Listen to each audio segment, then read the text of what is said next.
चलिए आज हम लोग जिस वीडियो को लेकर उपस्थित हुए हैं वह है स्मार्ट वर्क। स्मार्ट वर्क क्या है, आज इसी की चर्चा हम लोग इस वीडियो में करने वाले हैं। साथियों, बहुत से लोगों के मन में यह विचार उठता है कि सर पढ़ाई का कितना घंटा प्रतिदिन होना चाहिए, यानी कितना घंटा हम लोग प्रतिदिन पढ़ें। यह एक ऐसा यक्ष प्रश्न है जिसके उत्तर की तलाश बढ़िया बढ़िया विद्यार्थियों को रहता है। अगर हम ये कह दें कि 14 घंटा पढ़िए, 15 घंटा पढ़िए, तो यह सही नहीं है। हर एक व्यक्ति का अपना अपना कैपेसिटी होता है, अपनी अपनी क्षमता होती है, उसके आधार पर उसको अध्ययन करना चाहिए। आप लोग देखते होंगे कि आप ही लोगों के बीच में से कुछ ऐसे छात्र हैं या ऐसे आपके दोस्त हैं जो 6 घंटा 7 घंटा पढ़ जाते हैं और बेहतरीन रिजल्ट दे जाते हैं, और कुछ हैं 10 घंटा 12 घंटा भी पढ़ करके उतना अच्छा रिजल्ट नहीं कर पाते। तो वे कहां मिस कर रहे हैं, उनमें कौन सी कमी रह जा रही है? तो आज इसी पर चर्चा हम लोग करने जा रहे हैं। अपनी पढ़ाई है, जो अपना काम है, उसको हमको स्मार्ट तरीके से करना है। पढ़ते रहना है, पढ़ते रहना है, पढ़ते रहना है, जी नहीं, ऐसा नहीं करना है। अपने पास एक योजना होना चाहिए, एक योजना, ऐसी योजना जो आपको सफलता के शिखर तक ले जाए, क्योंकि हर व्यक्ति योजना सफल होने के लिए बनाता है। अगर वह सफल हो रहा है, इसका मतलब यह है कि योजना बनाने में ही उसने गड़बड़ी कर दी। तो आज हम लोग योजना कैसे बनाएं, कैसे अपने लिए घंटों का निर्धारण करें, इसी संदर्भ में अपने अनुभव के आधार पर आपके सामने कुछ पॉइंट्स रखने जा रहा हूं। हमने यहां लिखा है स्मार्ट वर्क। वर्क तो सभी करते हैं, अपने को स्मार्ट वर्क करना है। कैसे?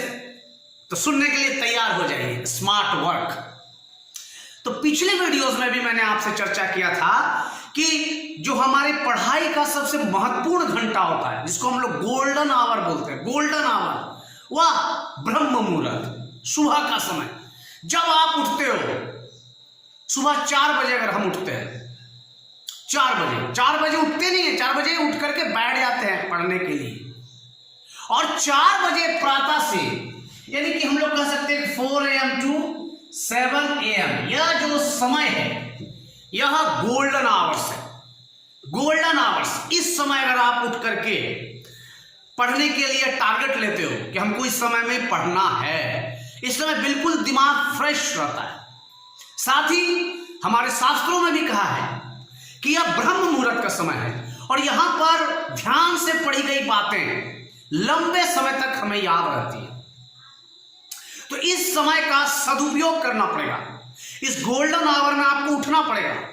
अगर आप लेट से उठने वाले हो, अगर आप उठने में आपको देर होती है, तो धीरे धीरे धीरे एडजस्ट कीजिए। एक ही दिन में यह संभव नहीं है, धीरे धीरे एडजस्ट करिए, और आपको कम से कम 4 बजे प्रातः उठना है। यह आपको करना है। उठ करके ही आपको फ्रेश होकर के अपना अध्ययन शुरू करना है। इसके लिए आपको टारगेट पहले से लेकर रखना है कि हमको इस समय में कौन सा विषय हमको पढ़नी है, या किन किन विषयों का रिवीजन करना है। ये टारगेट पहले से होगा। बैठने के बाद हम सोचेंगे नहीं कि हमको क्या करना है, हिंदी पढ़ना है, इंग्लिश पढ़ना है, हिस्ट्री याद करना है, क्या करना है, नहीं, पहले से ही टारगेटेड रहेगा। ये गोल्डन आवर, ये एक ऐसा समय है जिस पर अगर आप ध्यान केंद्रित कर देते हैं पढ़ाई में, तो विश्वास मानिए आपके पूरे दिन भर की पढ़ाई 100% परफेक्ट होगी। और ये 3 घंटा आपके पूरे दिन के टाइम टेबल को बदल कर रख देगा। शुरुआत गोल्डन आवर से करेंगे। दूसरा स्टेप हमने लिखा है टीचर बनो। टीचर बनो, किसका टीचर बन जाए?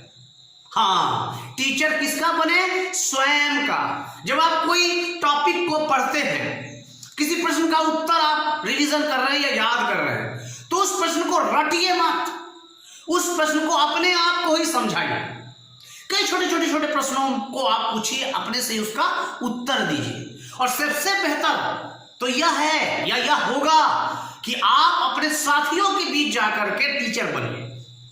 यानी कि आपसे जो कमजोर हैं, जो आपसे कम समझ रहे हैं टॉपिक को, उसको जाके यह टॉपिक समझाइए, जिसको बड़े बड़े स्तर पर हम लोग, या बड़े स्तर पर कहते हैं ग्रुप डिस्कशन, GD।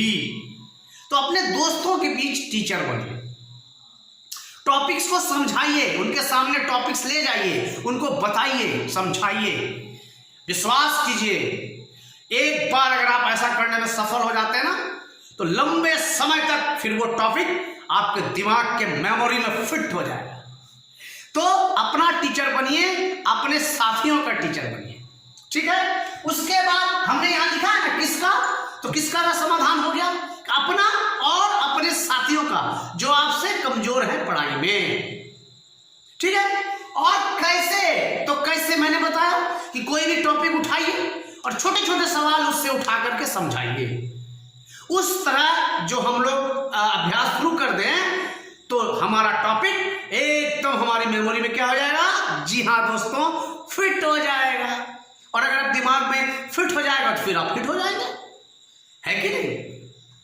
तीसरा स्टेप है, ये एक स्टेप नहीं है, ये एक समस्या है आम स्टूडेंट्स का। वर्तमान में हम देखते हैं कि बहुत सारे ऐसे स्टूडेंट्स हैं जिनका ध्यान भटक जाता है, पूरा तन मन धन के साथ में वो तैनात हो जाते हैं, हाँ आज मुझे ये पढ़ना, ये मेरा टारगेट है। लेकिन जैसे ही वो पढ़ने के लिए बैठते हैं ना, फिर दिमाग उसका घूमने लगता है, क्लास में क्या हुआ, कौन मुझे देखकर हंस दिया, कौन क्या हुआ, फिर बगल में मोबाइल है, वहां मोबाइल में हाथ चला गया, पानी है, पानी पीने लगते हैं। अरे ये सब आपका दिमाग पूरी तरह से क्या करता है, भटका देता है। तो सर कैसे रोके, हम लोग चाहते हैं कि हमारा दिमाग यहां वहां नहीं जाए, भटके नहीं, तो क्या करें। बहुत ही आसान, बहुत ही सरल तरीका मैं आज आपको दे रहा हूं। क्या है कि जब भी आप कोई टॉपिक पढ़ रहे हैं ना, आप बगल में एक रफ कॉपी रखे रहे।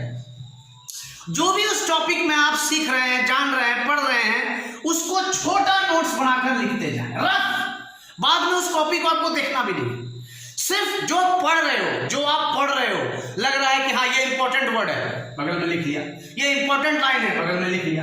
ये जो दिमाग में छोटा कोई क्वेश्चन आया जो आप अपना टीचर बनने के लिए पूछ रहे हो, उसको लिख लिया। तो इस प्रकार से पढ़ें और लिखें, पढ़ो और लिखो, रिवाइज भी होगा, रिवीजन करते समय भी ये प्रक्रिया आप अपनाएं। साथ ही साथ कहां लिखें, एक रफ नोटबुक, एक रफ नोटबुक हो, वहां पर आप इसको लिखिए। आप देखेंगे कि धीरे धीरे धीरे आपका जो ध्यान है वह एकाग्र हो रहा है, आप एकाग्रचित हो रहे हैं जिस टॉपिक को आप पढ़ रहे हैं उसके प्रति, है ना। अच्छा ठीक है, अब स्टेप बाय स्टडी आवर्स कितना होना चाहिए, कितना घंटा सर हम लोग अध्ययन करें। मैंने शुरू में ही कहा कि सबके लिए अलग अलग है, हर एक व्यक्ति का अपना अपना स्टेमिना होता है, अपना अपना कैपेसिटी होता है।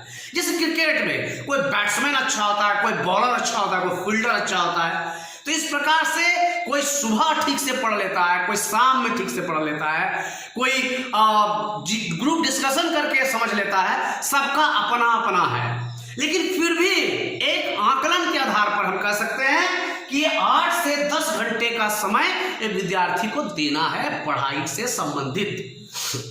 अब यहां सवाल ये उठता, सर हम तो अभी 6 घंटा पढ़ रहे हैं, 8 घंटा।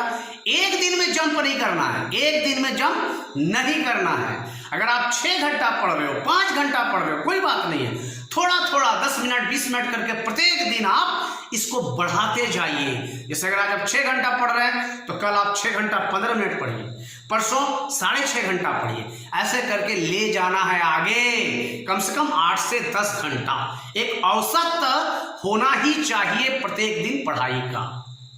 तो अब हमारे पास इन 4 स्टेप्स के माध्यम से अपनी पढ़ाई को स्मार्टली करने का एक फंडा आ गया है, एक तरीका आ गया है। अपने काम को स्मार्टली करें, स्मार्ट वर्क के साथ आगे बढ़ें, जरूर से जरूर फायदा होगा। अगले वीडियो में हम टाइम टेबल कैसे बनाएं इस पर बात करेंगे।